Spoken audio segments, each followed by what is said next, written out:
Well, Emma, I think we're seeing an increasingly angry president here in America. This war is not going the way that Donald Trump thought or hoped it would.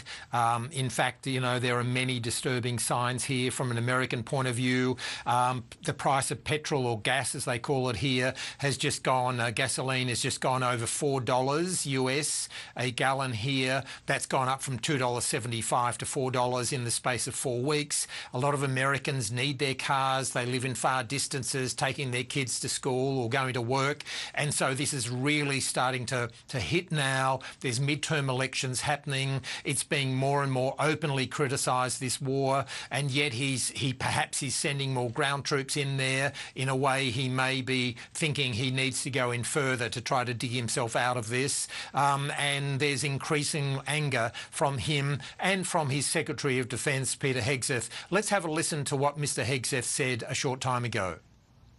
There are countries around the world who ought to be prepared to step up on this critical waterway as well. It's not just the United States Navy.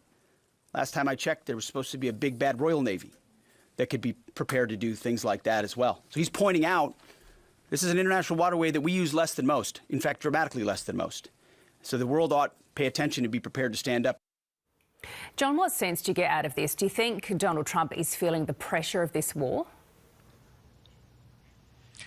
Well, I think he is, Emma. I've seen him under pressure before. For example, the Epstein files is an issue. He feels real pressure. For some reason, he doesn't want that subject to run. He doesn't want to be asked about the Epstein files, and he clearly resisted those being released for many, many months. He was under pressure then, but I think now we're seeing President Trump under more pressure than we've seen him any time before in the last year, in his second term. He's very uncomfortable. I don't think he knows how to get out of this, and I think he's been surprised that Iran has been able to shut off the Strait of Hormuz and keep it closed. He's very, very angry about that.